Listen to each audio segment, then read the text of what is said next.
ராமரை கடவுளாக நம்புகின்றார்கள். அதிலே முஸ்லிம்களுக்கு எந்த பிரச்சனையும் இல்லை. அவர்கள் நம்புகிறார்கள். அவருடைய நம்பிக்கை அது அவர்கள் சார்ந்த விஷயம். அதை பற்றி நாங்கள் பேசுவதற்கில்லை. அதே நேரத்திலே இந்த ராமரை இவர்கள் முன்னிறுத்துவது பக்தியினால் அல்ல என்பதை நாம் கண்கூடாக பார்க்கின்றோம். உண்மையிலே ஒரு கூட்டம் அவரை பக்தியாக வழிபடக்கூடிய மக்கள் இருப்பார்கள். அவர்கள் முஸ்லிம்களிடத்தில் எந்த பிரச்சனையும் செய்வது கிடையாது. ஆனால் ராமர் என்பவரை அரசியலுக்காக பயன்படுத்தக்கூடியவர்கள் தான் இத்தகைய பிரச்சனைகளை உருவாக்குவதை பார்க்கின்றோம். இந்த பாபர் பள்ளிவாசல் என்பது ராமர் பிறந்த இடம். அங்கே ஏற்கனவே ராமர் கோவில் ஒன்று இருந்தது. அந்த கோவில் இடிக்கப்பட்டது.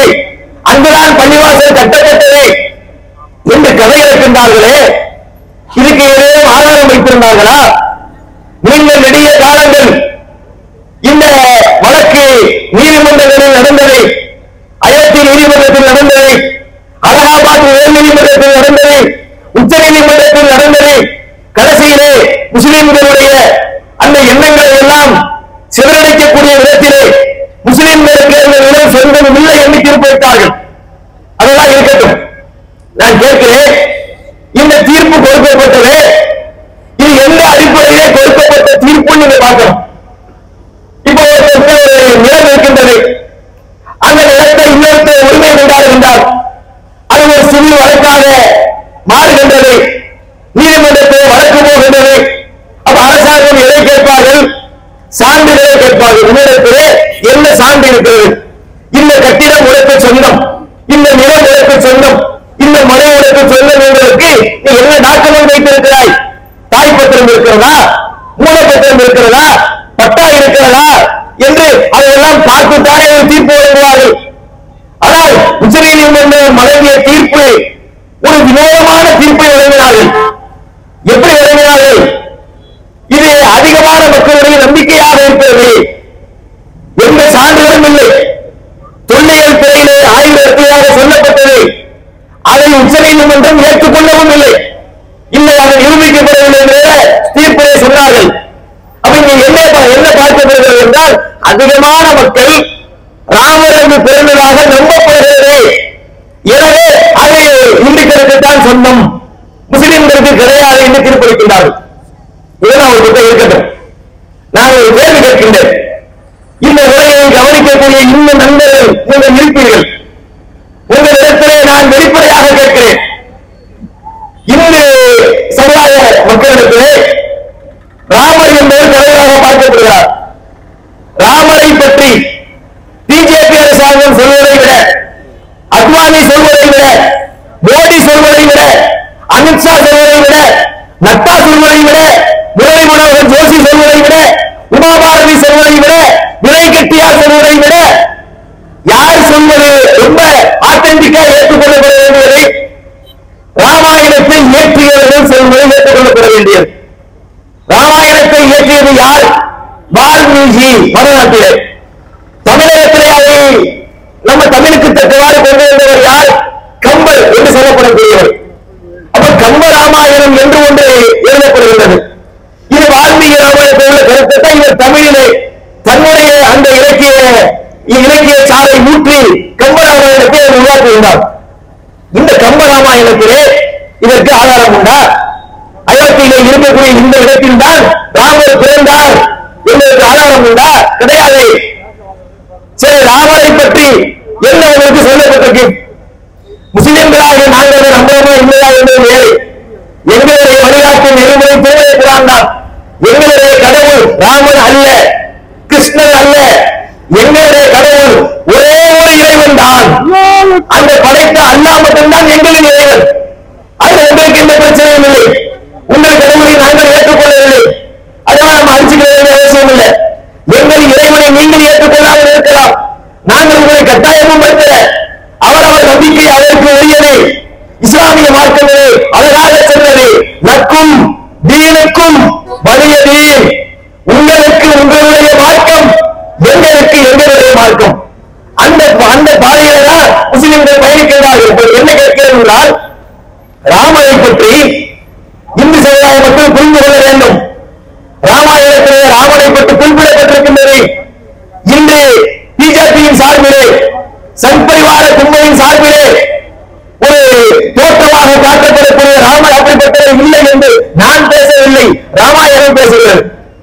இப்ப பாபர் மசூதி விவகாரத்துக்கு வருவோம். இந்த பள்ளிவாசல் ராமர் பிறந்த இடம். எனவே அந்த இடத்தை இன்னைக்கு சொன்னாங்கல்ல, நான் கேட்கிறேன், ராமரை பற்றி ராமாயணம் என்று சொல்லப்படுது. ராமனுடைய தந்தை யார்? தசரதன். தசரதனுடைய மூத்த மகன் யார்?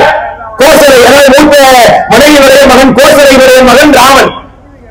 அன்றைய கால சூழ்நிலையிலே ஒரு தந்தைக்கு பிறகு மூத்த மகன் தான் முடிசூட வேண்டும், மூத்த மகன் தான் ஆட்சி பொறுப்புக்கு வர வேண்டும்.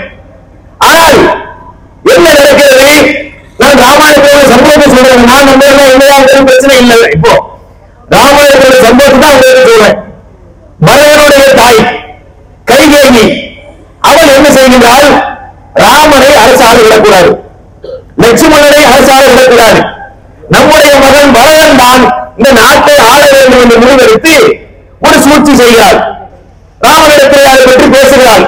ராமனை அழைத்து கைகேயி சொன்ன வார்த்தை கம்ப ராமாயணத்தில் பதிவு செய்யப்பட்டிருக்கின்றது.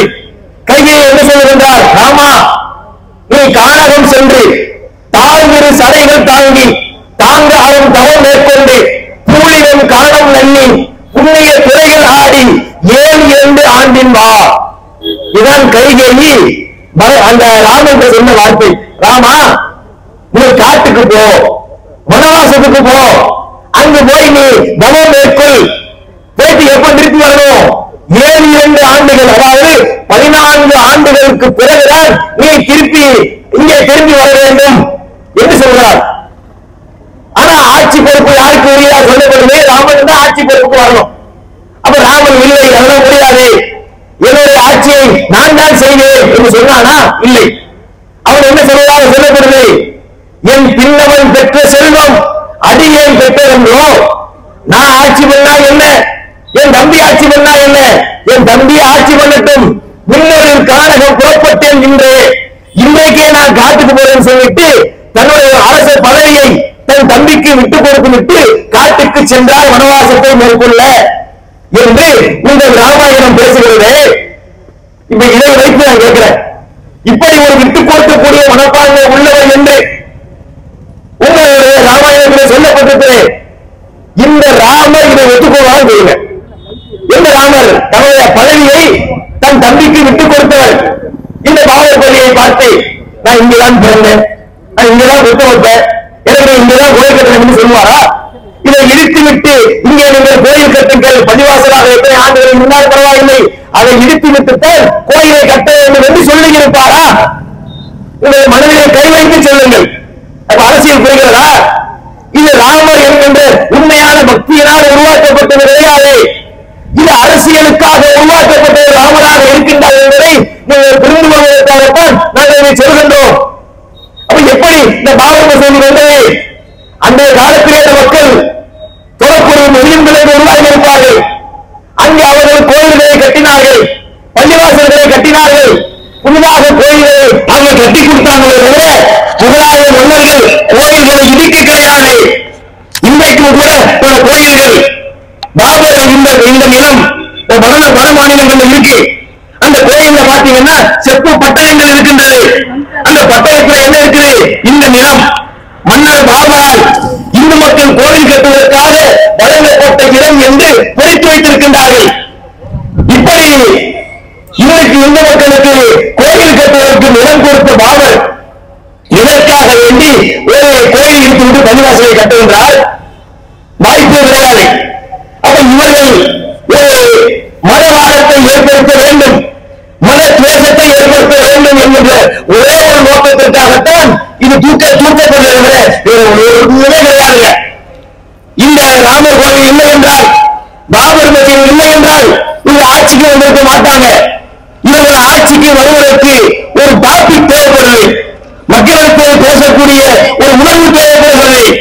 அதைத்தான் இந்த பாபர் மசூதி ராமர் கோவில் என்ற பெயரில் உண்டாக்கியிருக்கிறார்களே தவிர வேறு ஒன்றுமே கிடையாது என்பதை அப்பாவி இந்து மக்கள் நீங்கள் புரிந்து கொள்ள வேண்டும்.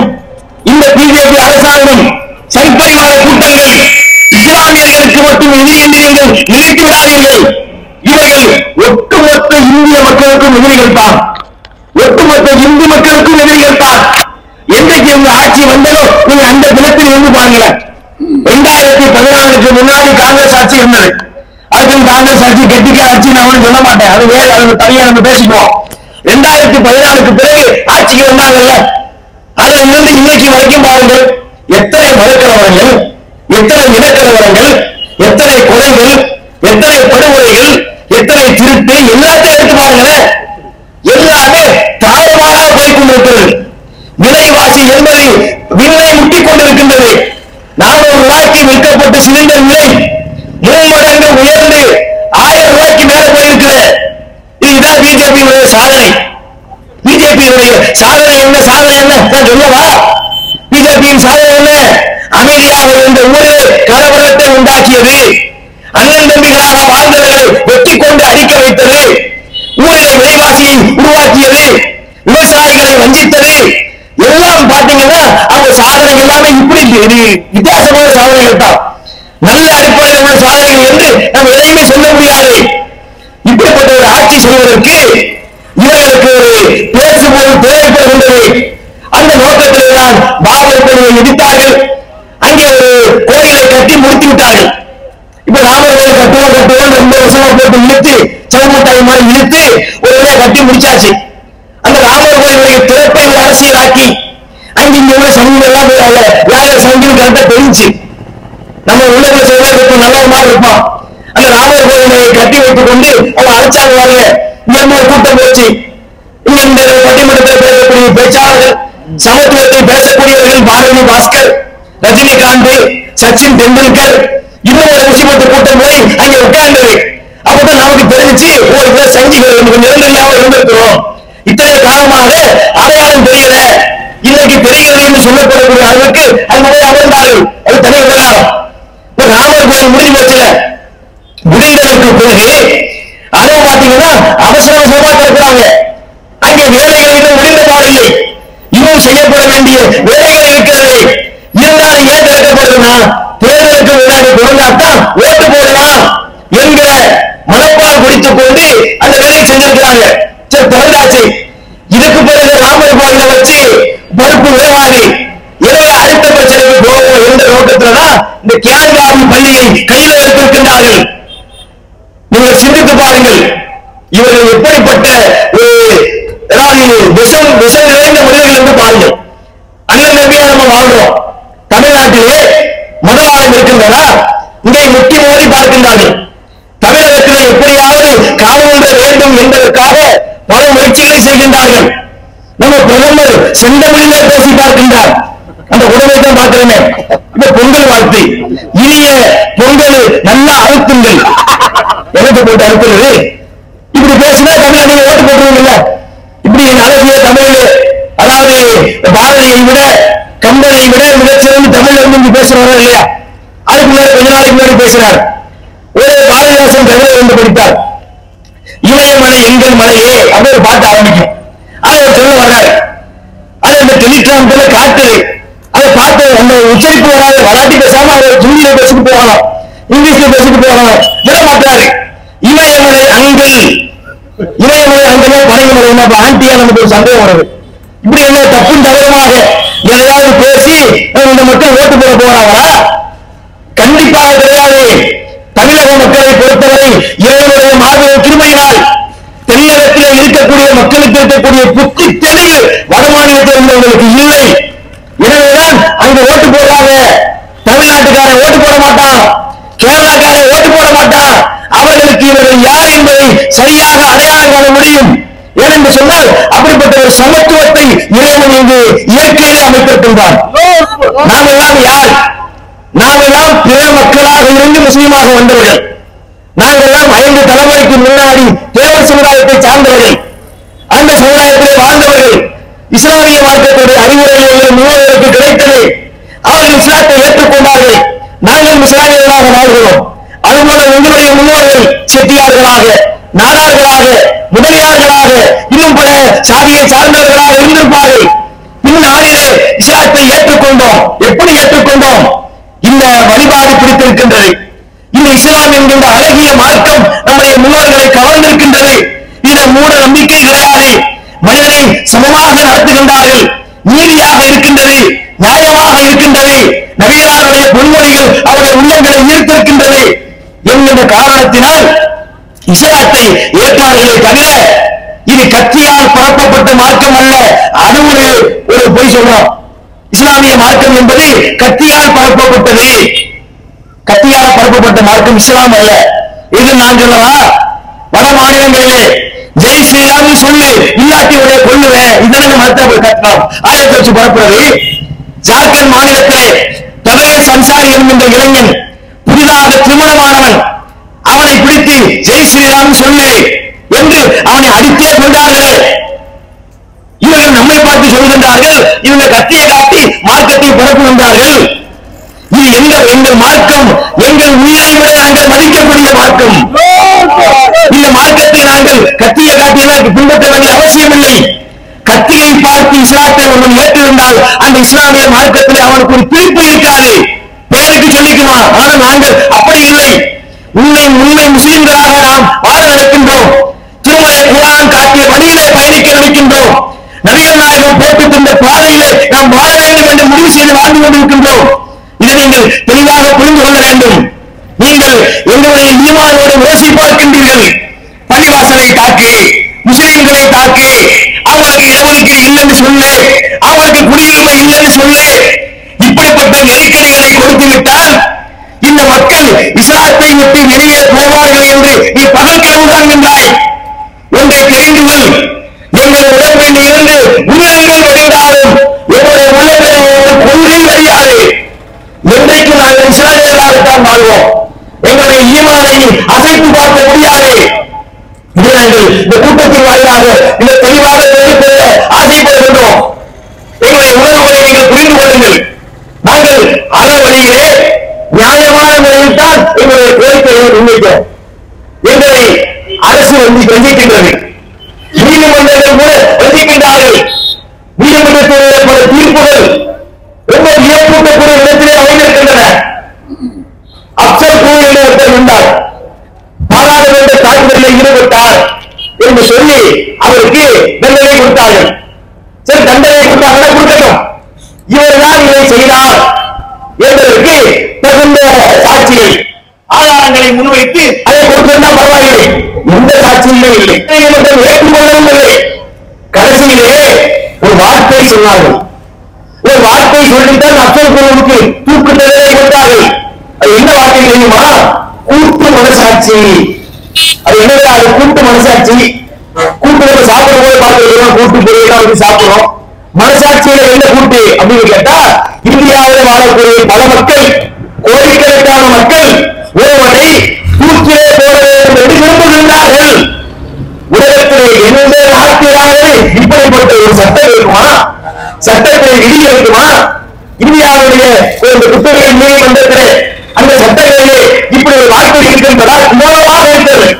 அந்த வார்த்தையை சொல்லிக் கொண்டே கொண்டார்கள். கேட்க சொல்லுவாங்க, 1000 குற்றவாளிகள் தப்பிக்கலாம், ஒரு நம்பிக்கை கூடாது. இதான் நீதியுடைய அடிப்படை. இதை எங்க போச்சு?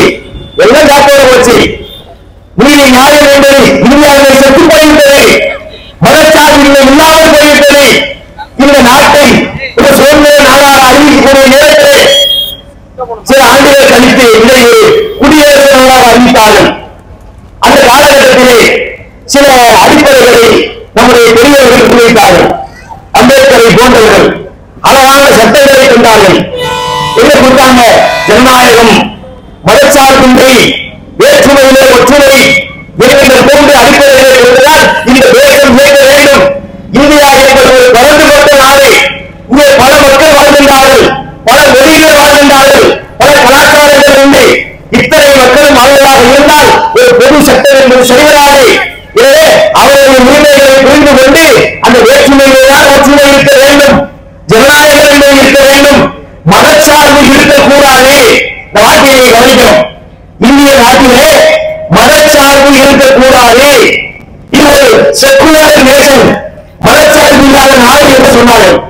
இது வார்த்தையிலே தான் இருக்கிறது. பல விஷயங்களில் மதச்சார்பு எங்கே போனது? பெரிய பெரிய விஷயங்கள் வேண்டாம்.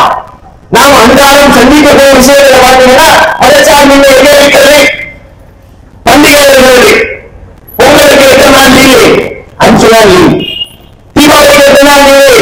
4 நாள் 3 நாள் லீவு. அது வெள்ளிக்கிழமை ஒட்டி இருந்தா அந்த ஆசிரியர்கள் எல்லாம் கோரிக்கை வச்சு ஒரு நாள் நாங்க இந்த சனிக்கிழமைக்கு நாங்க மாத்திக்கிறோம், இதை சேர்த்து விட்டுருங்க, சரி வச்சுக்க கொடுக்குறாங்க. நான் அவர்களுக்கு விடுமுறை கொடுப்பதை தவறையும் சொல்லவில்லை. எனது கோரத்தை நீங்கள் புரிந்து கொள்ள வேண்டும். அந்த மக்களுக்கு பண்டிகையா விடுமுறை கொடுக்க வேண்டும், அப்பதான் அவங்க கொண்டாடுவாங்க. அது ஒரு மகிழ்ச்சி இருக்கிறது. குழந்தை நான் தவறையும் சொல்லவில்லை. இஸ்லாமியர்களுக்கு இந்த பண்டிகை இருக்கிற ரம்ஜான் பண்டிகை, பக்ரீத் பண்டிகை எத்தனை நாள் லீவு? 1 நாள் லீவு. ஒரே ஒரு நாள். ரம்ஜானுக்கு ஒரே 1 நாள் லீவு, பக்ரீத்துக்கு ஒரே 1 நாள் லீவு. நம்ம நாட்டு மதச்சார்பு இல்லாத நம்ம தெரிவிக்கலாம். நம்ம நாடு எப்படி நாடு? மதச்சார்பு இல்லாத நாடு. பாருங்க, இதை பார்க்கணும். பொங்கலை முன்னிட்டு ஸ்டாலின் அவர்கள் 1000 ரூபாய் கொடுத்தாங்க எல்லா குடும்ப அட்டைக்கு. அதுபோல கரும்பு கொடுத்தாங்க, நீங்க ஏழை சமையல் கொடுத்தாங்க, சில பொருள் தான் கொடுத்தாங்க. ரம்ஜானுக்கு என்ன கொடுத்தார்கள்? பக்ரீத் பண்டிகைக்கு என்ன கொடுத்தார்கள்? நம்மளுடைய காப்பி இப்படி சிறியிலிருந்து ஒரு பிரச்சனை நீதிமன்றத்திற்கு போனால் கூட அவங்க மதச்சார்பின்மை எங்கே இருக்கிறது? ஒருவர் கொலை செய்கின்றான், கொள்ளையடிக்கின்றான், பள்ளிவாசலை விதித்து தவறுகளை பார்க்கிறான், உடனே அதை நெருங்கி பார்த்தது, அதுக்கு குற்றமாக ஒரு தீர்ப்பு. அதுக்கு சொன்னார்கள் அவர்கள் திட்டமிட்டு இருக்கவில்லை. எங்களை பார்க்கும் போது என்ன தெரிகிறது? எங்களை குறித்து வைத்துக் கொள்ளுங்கள். மக்களை மன்னித்த எந்த அரசும் உலகில் நிறைவேற்றது கிடையாது. ஒன்றை இருந்தான், உனக்கு அப்பன் உன்னை பலவருக்கு உதவி செய்தவன், உன்னை எப்படி அதிகார பொறுப்பை வகித்தவன், அவரை தேவை என்ன செய்தான்? அவருடைய கதையை கடலிலே மூழ்கி வைத்தார். உங்களுடைய ஆட்சியினுடைய நாட்கள் எழுதப்படுகின்ற உங்களுடைய மக்கள் எழுதப்படுகிறது. கூலியை நிறைவேறுவீர்கள். அதில் பாராளுமன்றத்தில் போவதற்கு நீங்கள் நிறைவேற்றவில்லை. உங்கள் கட்சி பாராளுமன்றம் கூலியை மக்களுக்கு இழக்கின்றார்கள்.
அந்த நன்மை பாதிக்கப்பட்டுவிடக் கூடாது, ஜனநாயகம் பாதிக்கப்பட்டுவிடக் கூடாது என்பதற்காக நாங்கள் புரிந்து கொண்டு எங்களுடைய இந்த கோரிக்கை என்ன? தியாகராஜி பள்ளிவாசல் என்பது அது நான் இயக்கம் செய்தது அந்த ஒன்று மட்டும் பிரச்சனை கிடையாது. தியாகராஜி என்பது அந்த பிரச்சனைகளுடைய அங்கம். அதை தாண்டி ஏராளமான பிரச்சனைகள் இருக்கின்றன. எல்லாவற்றுக்கும் அடிப்படை என்ன என்று சொன்னால் முஸ்லிம்களை உதவிவிடக்கூடாது, முஸ்லிம்களை உண்மையாக வாழக்கூடாது, அவர்களை யோசி பார்க்க வேண்டும், அவர்களை நோக்கி பார்க்க வேண்டும், அவர்கள் ஏதாவது சட்டங்கள் போட வேண்டும், திட்டங்கள் போட வேண்டும், பள்ளிவாசலை இடிக்க வேண்டும் என்ற ஒரு நோக்கத்தை இவர்கள் செயல்பட்டுக் கொண்டிருக்கிறார்கள். உடனடியாக இந்த போக்கு மாற வேண்டும். ஏற்கனவே பள்ளியை நாங்கள் இழந்துட்டோம், பாபர் பள்ளிவாசலை நாங்கள் இழந்துவிட்டோம்.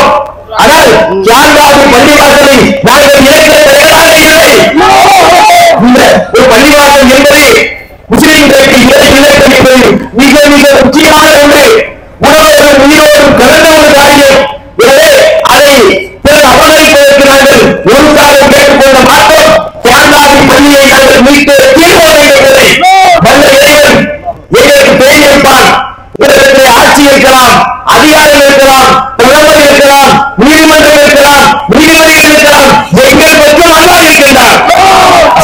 நாமத்திலே வரகாத்துஹு.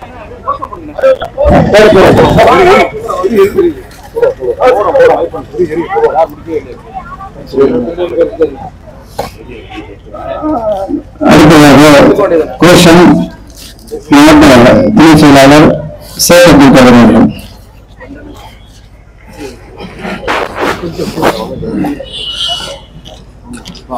அல்லாஹு அக்பர், அல்லாஹு அக்பர், ஆர்ப்பாட்டம் இது ஆர்ப்பாட்டம், ஆர்ப்பாட்டம் இது ஆர்ப்பாட்டம், முஸ்லிம்களின் ஆர்ப்பாட்டம், இந்திய அரசின் இறையாண்மையை காக்கின்ற ஆர்ப்பாட்டம், நீதி கேட்டு நியாயம் கேட்டு வீதிக்கு வந்த போராட்டம், அநியாயம் இது அநியாயம், கியான் மோதி மசூதியை அராஜகமாய் அபகரித்தது ஏற்க முடியாத அநியாயம். கண்டிக்கின்றோம் கண்டிக்கின்றோம் கண்டிக்கின்றோம் கண்டிக்கின்றோம். அரசியல் அமைப்பை கொள்ளுகின்ற அராஜகத்தை கண்டிக்கின்றோம், அராஜகத்தை கண்டிக்கின்றோம். நீதி வழங்கு, நீதி வழங்கு, சட்ட புத்தகத்தில் உள்ளபடியே, சட்ட புத்தகத்தில் உள்ளபடியே நீதியை வழங்கு, நீதியை வழங்கு, நீதியை வழங்கு, நீதியை வழங்கு. உயர்க உயர்க உயர்க உயர்க, கேஸ் விலை உயர்க, பெட்ரோல் விலை உயர்க, டீசல் விலை உயர்க, அரிசி விலை உயர்க, துப்பு இல்லை துப்பு இல்லை, குறைப்பதற்கு துப்பு இல்லை, அடக்குவதற்கு துப்பு இல்லை, அடக்குவதற்கு துப்பு இல்லை. மசூதிகளை அபகரித்து மறு தேர்தலுக்கு அரசியல் செய்யும், மறு தேர்தலுக்கு அரசியல் செய்யும் மானங்கெட்ட மத்திய அரசு, மானங்கெட்ட மத்திய அரசு. கண்டிக்கின்றோம் கண்டிக்கின்றோம் கண்டிக்கின்றோம் கண்டிக்கின்றோம். சீ சீ வெட்கக்கேடு, தூ தூ மானக்கேடு, தூ தூ மானக்கேடு. பொய்யை சொல்லி புரட்டை சொல்லி, பொய்யை சொல்லி புரட்டை சொல்லி மசூதிகளை அபகரிப்பது, மசூதிகளை அபகரிப்பது மானக்கேடு, மானக்கேடு, மானக்கேடு, மானக்கேடு. ஆட்சி செய்த கூட்டம் இது, ஆட்சி செய்த கூட்டம் இது, அடக்கி ஆள நினைக்கிறது, அடக்கி ஆள நினைக்கிறது. பாபர் மசூதி பாணியிலே, பாபர் மசூதி பாணியிலே இன்னொரு பள்ளியை அபகரிக்க, இன்னொரு பள்ளியை அபகரிக்க கனவில் கூட நினைக்காது, கனவில் கூட நினைக்காது. பாபர் மசூதி பாணியிலே, பாபர் மசூதி பாணியிலே வேறொரு பள்ளியில் கையை வைக்க, வேறொரு பள்ளியில் கை வைக்க விடமாட்ட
இருக்கு.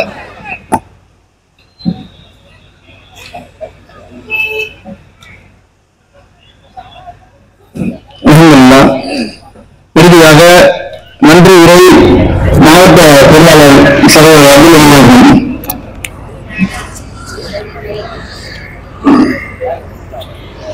அஸ்ஸலாமு அலைக்கும் வரஹ்மத்துல்லாஹி வபரகாத்துஹு.